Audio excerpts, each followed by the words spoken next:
Hello, good morning, everybody. My name is Priyanka, and I am the South Asia in-country representative for University of Missouri St. Louis. I would like to welcome you all for this session today. And today we have our special guest, our professor from our political science department, who would be guiding you and letting you know about our wonderful program on political science. With more than 16,000 students, the University of Missouri St. Louis is Eastern Missouri's premier research university. We are a premier public research university. UMSL provides excellent learning experiences and leadership opportunity to a diverse student body whose influence on the region upon graduation is immense. UMSL is spread across 470 acres in suburban St. Louis County, with a mix of modern and historic academic buildings, as well as a variety of student residence halls, condominiums, and apartments. It's a perfect setting for students to gain unique insights from outstanding faculty and work experience from internships at companies and organizations found only in this world-class metropolitan region. While UMSL graduates can be found in all 50 states and countries around the globe, their greatest impact is felt right here at St. Louis. More than 75,000 UMSL alumni call St. Louis region home. They drive the region's economy and contribute mightily to its social well-being. So I can see many people are joining us right now. I would like to welcome those who have just joined. We will be talking about the political science today. So political science tackles the major issues of our time, including individual freedom, equality, democratization, national defense, protection of the vulnerables, and protection of the environment. This is an ideal field for those who want to change the world. So I would like to welcome you for the knowledge-oriented session on the programs offered by Department of Political Science from University of Missouri St. Louis. And before we start with the session, as you would all know that you're on mute right now, also your cameras are off. During the end of the presentations, we will have question and answers. And if you have any questions to ask, you can put in your questions in the comment box, in the Q&A tab, and we will be happy to help you.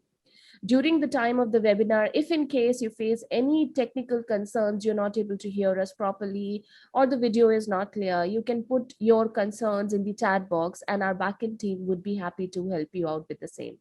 So I'll not take much of your time, and I would like to introduce Miss Lee to you, who is our manager admissions and a great support for us. For you to get, for your students to get the offer letters, scholarships letters, and so on. So I'll give over the mic to Lee. So over to you, Lee. Thank you so much. Hi, thank you for joining us. We are really excited to be able to talk about our political science program here at UMSL. And without further ado, I'd like to turn things over to Dr. David Kimball. Thank you, Lee. Hi, I'm David Kimball. I'm a professor and interim chair of the Department of Political Science at the University of Missouri St. Louis. I'm going to share with you information about our degree programs and our department.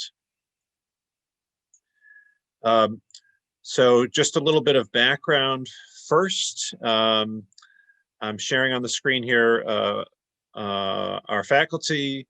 We have wonderful faculty, very knowledgeable in a wide range of topics in political science, very active in the St. Louis community, 11 full-time faculty, and then 2 who are affiliated with other disciplines and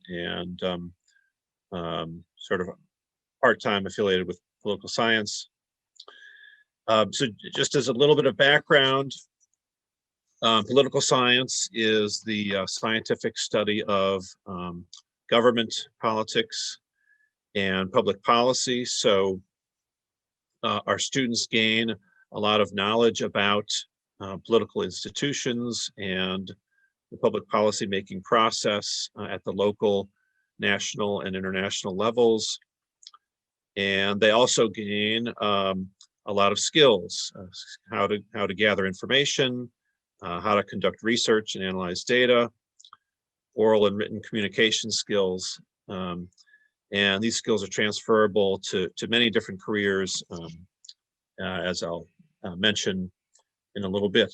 Let me first talk about our undergraduate degree programs. We offer three different undergraduate degrees: the Bachelor of Arts in Political Science, the Bachelor of Arts in International Relations, which is new, just a couple years ago, and then the Bachelor of Science in Public Policy Administration, and these majors are range from 36 to 42 hours of coursework. We also offer several minors and certificate programs. These are programs that students often combine with a major in another discipline. So in international comparative politics, public policy, American politics, public law, public and nonprofit administration, labor studies, urban politics, or gender politics. And these are usually 15 to 18 credit hours, so 5 to 6 courses. Just to give you a little sense what these look like. So this kind of outlines the curriculum for our Bachelor of Arts in Political Science. There's a core curriculum of 5 required courses. These include some introductory level courses, plus political analysis, which is a research methods course on how political science research is conducted. The senior seminar is a capstone course that's completed at the end of a student's degree, and in that course, the student writes a research paper or public policy analysis. For the BA in Political Science, then students also take 4 what we call broadening courses that sort of cover a broad, give them breadth of coverage of political science. And then they also choose 4 courses that are electives in an emphasis area if they want to focus on a particular topic, and those emphasis areas generally coincide with the minors and certificates that I mentioned earlier. We offer courses both in person and online. The BA in Political Science and the Bachelor of Science in Public Policy Administration, we recently started offering online as well as in person. And our Bachelor of Arts in Political Science is ranked as one of the best online Bachelor of Arts degrees. So that's a little bit on our undergraduate programs. Our graduate degree, we have 2 master's programs: a Master's of Public Policy Administration. This is a master's degree that's 33 hours. And these are students who want to specialize in government administration or in administration and leadership of nonprofit organizations, NGOs. The picture on the screen is Cordero Patrick. He graduated from our MPPA program about 10 years ago and is now Assistant Vice President at the St. Louis Economic Development Partnership. We also offer a master's degree in political science. That's also 33 credit hours. And that's for students who want a little bit of a broader advanced degree in political science. And those students tend to move into other non-governmental work after graduation in a range of careers. Finally, we offer some combined degree programs, what we call 2+3 programs. So this allows students to get their undergraduate and graduate and master's degree jointly, and some of the graduate coursework also counts toward the undergraduate degree, and so that shortens the time to get both degrees compared to a student who first got the undergraduate degree and then or started over and got the master's. So we offer those combined 2+3 degrees in both the Master's in Public Policy Administration and Master's in Political Science. I also have here on the screen the logo for the Community Innovation an action center. That's another unit on campus that's very involved in research, community-based research, helping local governments and helping local nonprofit organizations in a variety of public policy areas. And many of our master's students do research or internships that's coordinated with the Community Innovation Action Center. So we work with them quite a bit on campus. Let me talk a little bit about the research strengths of our department. Our faculty are involved in a lot of different research areas, and they combine rigorous political science research with applied engaged research in the local St. Louis community. So our faculty are involved in frequently involved in research projects with community or government organizations in the St. Louis regions. I listed here several of the research areas of our faculty. We have a public policy focus in our department. So our faculty members are involved in research on different public policy areas. So voting in elections, for example, immigration law and policy, education policy, health policy, community development, human rights. One of our faculty members is involved in a human rights measurement initiative, which is an international effort to measure human rights violations across the world. And so our students, two of our undergraduate students are working on the project with that professor. Some of our faculty also are experts in local government and in nonprofit management. Each year, UMSL has an undergraduate research symposium where undergraduate students can make public presentation of their own independent research. The logo is on the screen here. That's actually taking place next week, and several of our undergraduate majors participate and present their research at that symposium. We also involve both undergraduate and graduate students in a lot of our research. St. Louis and the United States in general holds a lot of elections. In St. Louis, we typically have 3 or 4 elections each year. And a group of our faculty organize students to conduct exit polls frequently at those elections. Exit poll is a survey of voters after they come out of the polling place to ask them questions about what issues are important to them and which candidates they voted for. The picture at the bottom of the screen is a picture of some of our students conducting an exit poll during an election a few years ago. Let me also talk about internships and jobs for our students, something we take very seriously. We have a really wonderful internship program, typically 20 students each semester in our programs get internship credits in some kind of internship around the St. Louis region. The St. Louis region is known for a couple things in terms of political science. One, we have an unusually large number of nonprofit organizations or NGOs that work in the St. Louis region, providing social services to the public.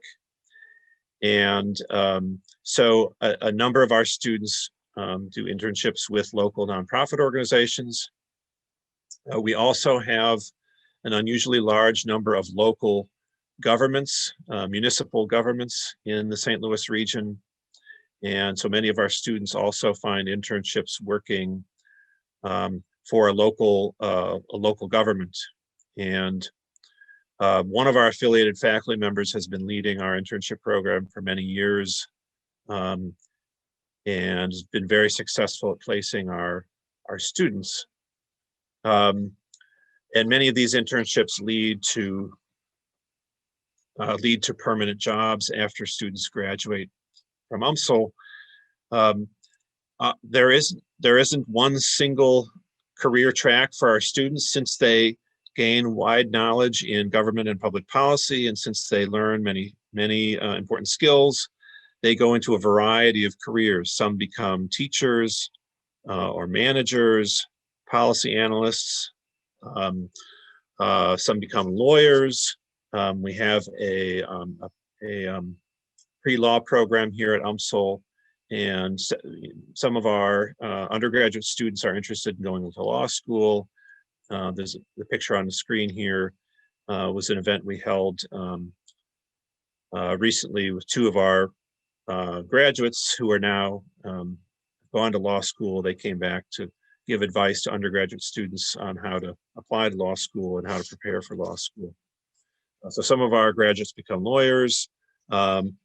Others go into work in government, either at the local, state, or national level.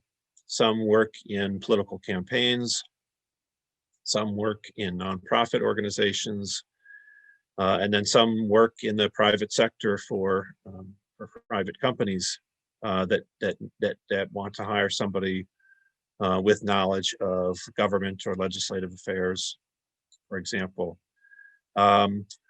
We recently surveyed our graduates over the past 5 years, and 90% of them had been placed in the field that they wanted to either find a job in, or were admitted to graduate school in the field that they wanted to study in graduate school.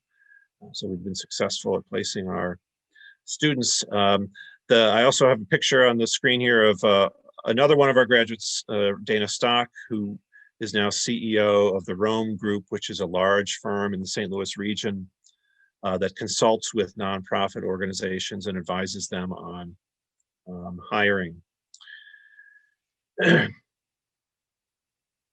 Let me also just add a little bit about our students. The St. Louis region, the St. Louis metropolitan region is approximately 2.5 million people, roughly, and most of our students live within the St. Louis metro region and come from this area. There's a picture on the right here of several of our students with one of our faculty members. Our students are highly engaged in campus activities and in community affairs. We have several student organizations affiliated with the political science department that are very active on campus. One of them is the Political Science Academy. That's an undergraduate student group. They often coordinate local events around politics and public policy. The picture at the bottom of the screen is an event we held a couple of years ago to watch one of the presidential debates on TV. You can see there's a big crowd that we filled the auditorium for that one. Many of our students are also involved in civic engagement and voter registration. UMSL has recently been designated as a voter-friendly campus, and I think that's in part due to the activities of many of our political science students. So that's a little bit of background about our department and about our degree programs. Again, my name is David Kimball, and my email address here is at the bottom of the screen, but I'm happy to take questions in the Q&A.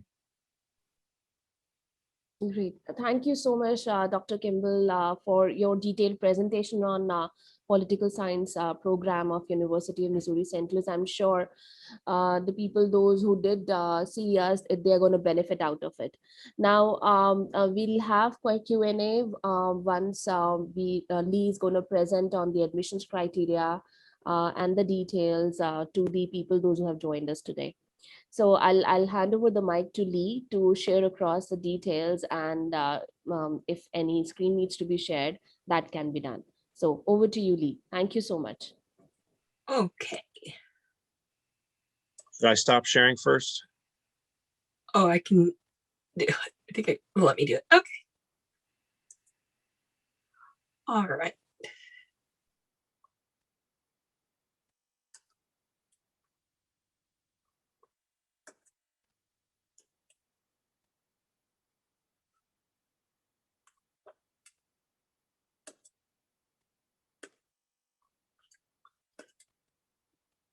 Okay. I'd like to start off with a brief video featuring 3 of our alumni.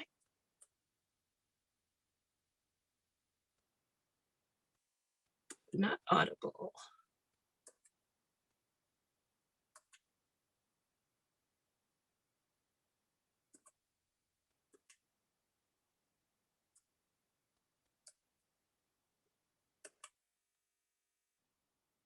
Let's try this again. I knew it was going to be really tough. They don't, as an 18-year-old and starting a life of your own, I knew it was going to be really tough. They don't let you get homesick. Like,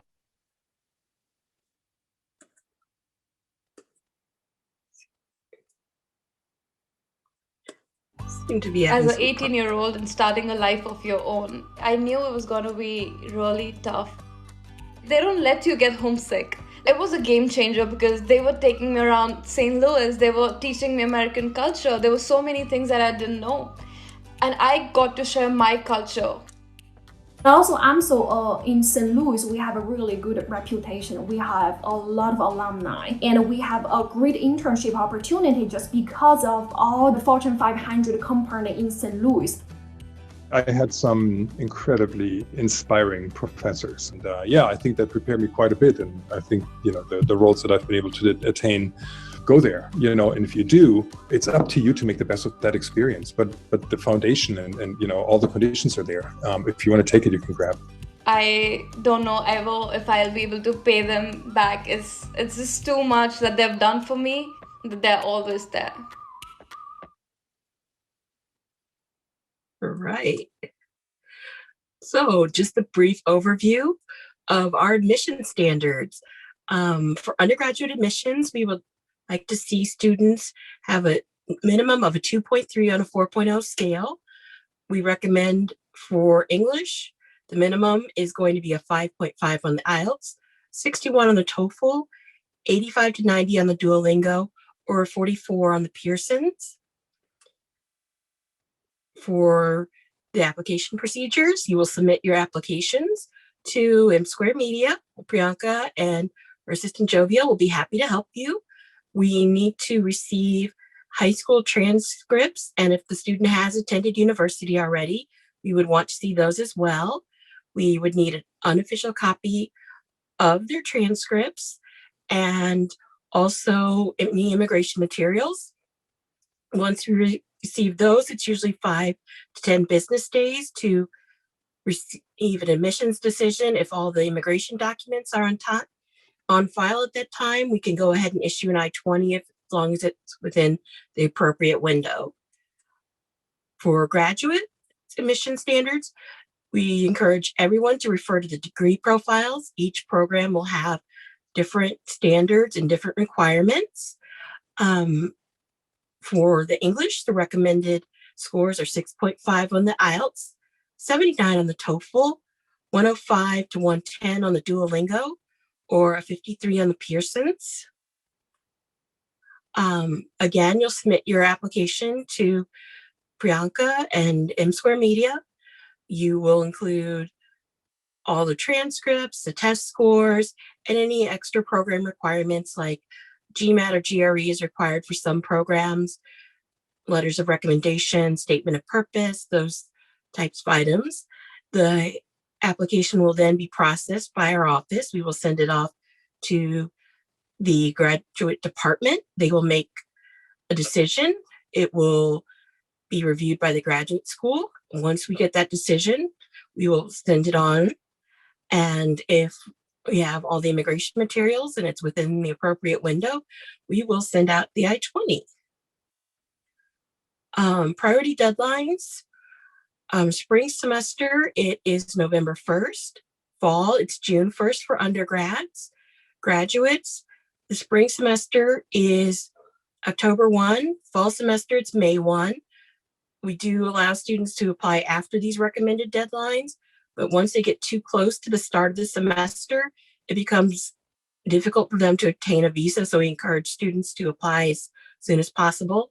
We also note that there are some programs that have earlier application deadlines. So the student will meet whatever comes first. If the program has a specific set deadline that's before October 1st for spring or May 1st for fall, they have to meet that deadline. And then for scholarships, currently our scholarships for undergraduates range from $6,000 to $14,000. For graduates, it's $5,000 to $6,000 per year. We are now making awards at the time we admit students, so students will know right away if they're eligible for a scholarship. And that's all that I have. Are there any questions? I guess we can move on to questions. Great. Thank you so much, Lee, for sharing the details regarding the scholarships and the admission criteria. So we will be also talking about little on the English proficiency and the admission requirements, like because there is a question which has come up, is a candidate with a good academics can get an IELTS waiver. This question is from India. So can you please help with the answer on the same? We don't generally waive the TOEFL or IELTS requirement.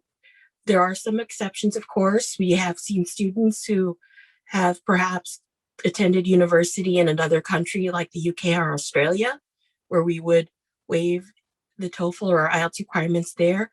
It's important for us to keep in mind that English proficiency is also an immigration requirement. So having that score is an extra level of assurance for the visa officers. Great. Thank you for that, Lee. Thank you for answering this question, because this is a very common question which we face. As you know, in India, there are different boards. When we talk about the undergraduate students, there are IB boards, there are CBSE, and so on. So that's what I wanted to this is a common question which comes up, and I wanted to understand if the student is from IB board. So is there any probability we can get some relaxations on the English proficiency tests? So if a student is going through the International Baccalaureate program or the British GCSE or A-level system, we will waive that requirement for them for certain scores. For also, if they have already taken the SAT or ACT and scored really well on that, we will look at that as well. Okay, great. Thank you so much for that, Lee, because I think this is going to be a great reliever for a lot of agents, those who come up with these questions. So I would request everybody, I can see some people are putting in their questions in the chat box. Please put in your questions in the Q&A tab so that we can pick them up quickly and can answer them. So I'll take this question, which is from the chat box. That is, do we accept 3 years of degree from India for the graduate programs? Yes, we do. We accept some degrees as equivalent to a US bachelor's. So what we would look for is for the student to have been awarded their degree in the first or second class, and the degree has to be awarded by a university that was credited by the NAAC with a grade of A or higher at the time it was awarded. Unfortunately, this means we have to wait for the student to actually be awarded their degree before we can make an admissions decision.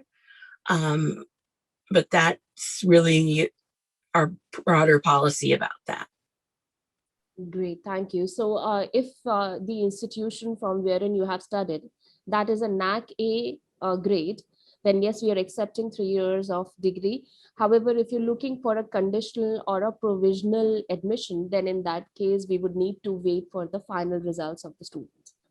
So this question is for you, Dr. Kimball. So can you please tell us and share what are the different career options for the political science graduates?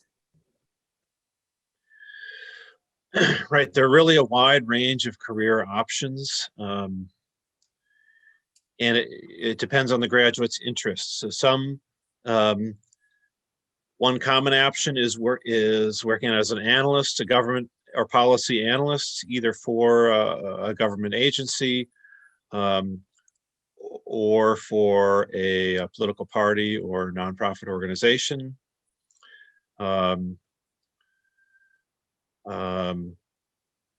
Others go directly to work in state or local or national government. Others go work for nonprofit organizations, more on the management and administrative side. Some become lawyers. Some become teachers. There's really a wide range of career options. Great. That's great to know, Dr. Kimball. So another very common questions which we face is, what is the average salary which the graduates are able to earn when they get into their career options? Yeah, that's a good question. I don't have a clear answer on that because we haven't asked our graduates about their salary. We just asked about whether they found work in the profession that they were seeking. Yes, so because I don't have. yes. And as you mentioned that we have a great graduate success rate of getting the jobs and internship opportunities. So can you please let me know what all are the different sort of internship opportunities available for the students? Right. I mean, those are somewhat similar to the career opportunities. One really nice thing for us and for UMSL is that so many of our graduates work and live in the St. Louis region. And so we have a very active alumni network, including many alumni who were political science or international relations or public policy majors. And they're very active in the community and eager to stay connected to UMSL. And so there are many internship opportunities for our students. And yeah, it sort of maps onto the similar career options. So some internships are with local governments, state government. Some are with local nonprofit organizations or NGOs. Some go to work on political campaigns. And some do internships with private companies as well. Thank you so much, Dr. Kimball, for this. Now, the question, very common question is coming up is about GRE and GMAT. So do we require GRE and GMAT as an admission into political science program for the Masters in Political Science? We do not require the GRE or the GMAT for our Masters in Political Science or for the Masters in Public Policy Administration. Great, fantastic news. Now, there is a question which talks about the electives of the program. So can you please let us know about the electives or specialized fields that UMSL provides in political science, just to help students to know better? Right. So for the undergraduate majors, well, and actually for the master's programs as well, yeah, the electives typically allow them to focus on an emphasis area. And so those can, yeah, there are many different options there: public law, American politics, comparative and international politics, public administration, gender and politics, nonprofit management and leadership, public policy, labor studies. I think those are all the and urban politics. Those are all the most commonly chosen emphasis areas where they can use electives to focus on. Great, thank you for that, Dr. Kimball. So another question is about the admission. Can a student with the BA history background join our political science program? So what are the prerequisites to join the program? Right. So would somebody applying to one of our master's programs, I think, is that? Yes, yes. For the prerequisites to get into the master's program, because one of the student has already done BA in history, which is Bachelor's of Arts in History. So can that student apply for the Masters in Political Science program or Public Administration? Yes, that student could. We we'd like to have our master's students have a bachelor's degree in a social science or humanities discipline, but it's not required. Yeah, so someone with a history degree could certainly apply to our master's program. Yeah, so for applying to our master's program, we're generally looking for students who have a GPA of 3.0 or above.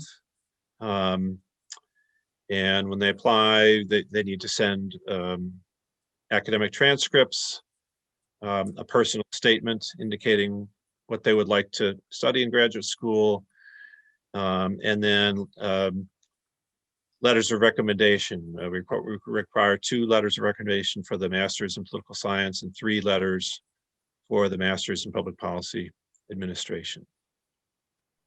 Great, thank you for that, Dr. Kimball. Now, another question is about what is the fee structure? And Lee, if you can just talk on the fee structure, as well as the application fee, which the student would need to pay if they apply maybe for an undergraduate program or a graduate program. Okay, so for this year, we're actually waiving the application fee for all of our undergraduate and graduate applicants for fall 2021. Normally it's $40 application fee, but we are waiving it. At the undergraduate level, we would expect most majors to show $41,679 for their I-20. About $24,400 goes to tuition, and the rest is for health insurance and living expenses.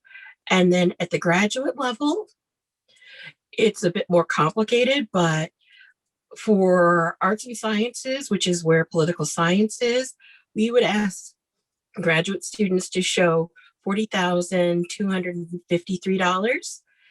Again, most of that's going to tuition and fees, but we do have living expenses and mandatory health insurance. Thank you so much for sharing these details, Lee. So many students, those who, or the agent, those who are applying online, it is saying that you need to pay the application fee of $40. So if in case you come across wherein it asks you to pay the $40 of application fees, you can send across the student ID to us and we'll get the waiver done of $40. Or you can, in any case, as you know, you can go ahead with the paper-based application also and can send across application to us via email on our mail IDs, which is southasia@umsl.edu and southasia1@umsl.edu. Now, there are a few more questions which are related to COVID. So, and COVID, what is the readiness plan of the university for COVID? And does the university require any kind of medical or PCC? Okay, so we have a fairly extensive COVID plan. I will put that link in the chat box. We've been very fortunate that it's been quite effective, and we have not had any mass outbreaks on our campus, which is great. And in terms of things like quarantine, so far we haven't had to have students quarantine when they arrive on campus. However, it's important to know that, of course, for us, student safety is paramount. So if that would change for the benefit of the students, we would have to make that change. Thank you for that, Lee. Now we'll be taking up the last question of the webinar today, and thank you all those who joined us today. And if you have any further questions and queries, I have put down my contact details in the chat box. You can get in touch with me. I have mentioned my email address as well as the contact number. We'll be happy to address any individual questions, because I can see few questions which have come in the chat box are very individualized, so we can discuss on your questions and queries and can help you. Is there any official testing score reporting needs to be done for IELTS GRE and GMAT, and how much is the education gap which is accepted by the university for admission for undergraduate or graduate. So there are two questions. One is about the official testing score, the official score reporting. Second is about the education gap. Okay, so for official scores, we do not require them for students to apply or to get an admissions decision. We don't require official transcripts or mark sheets at the time that they apply. Students can submit unofficial copies of everything. And then if they're admitted, once they get to campus in their first semester, within that first semester, they have to turn in the official documents at that time. But you can definitely apply without having to go through the added hassle and expense of submitting official documents.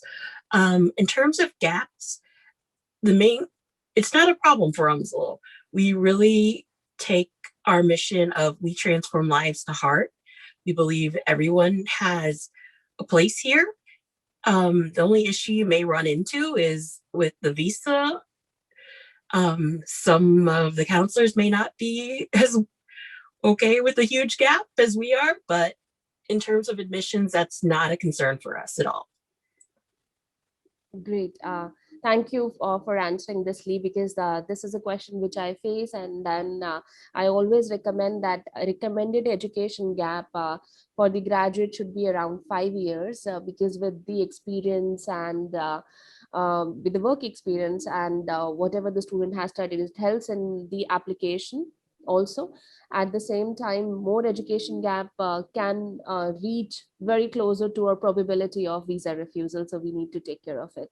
So we would really like to thank you and Dr. Kimball for taking out your time for this webinar today. Dr. Kimball, do you have anything to share with the people or the partner agents, those who are listening to us today? Very glad to have this opportunity to talk about our program, and we're very excited to have new students come to UMSL and to the political science program. Great. Thank you so much, Dr. Kimball. We already have a lot of applications for this, and I'm sure we'll have a good number of students ending up and joining our programs. So anything which you would like to say, Lee, to the partner agents who have joined us today? I would encourage students to apply to our program. We do have one of our student assistants who's in the International Relations program. He cannot stop telling us how much fun he's having and how much he's learning. So if you want to come on and join him, we'd love to have you join us. Great. Thank you for that, Lee and Dr. Kimball. So I would like to thank all our partner agents who have joined us today. We keep on posting about our regular updates and the webinars, which we keep on conducting. Next month, again, we have on 16th, we have another webinar coming up with University of Missouri, St. Louis, and I would love to see you again for another webinar with a different department and to get more insights about our program. Also, if you want to share the recordings of our webinars, that's available on our YouTube page, which is M-Score Media. You can actually have a look at all our webinars on the M-Score Media page. And also, if you want to follow, you can follow the YouTube page and Insta for more details about MSM and our upcoming webinars. So I would like to thank Dr. Kimball and Lee for joining us so late and taking out your time, and all our partner agents for joining us today. Thank you all. I know COVID cases are again increasing. Please take care of yourselves. Stay safe. Try and stay at home, whatever way it is possible. I know we have to go out for work, but apart from that, please take care of yourself. We'll take your leave now. Bye-bye.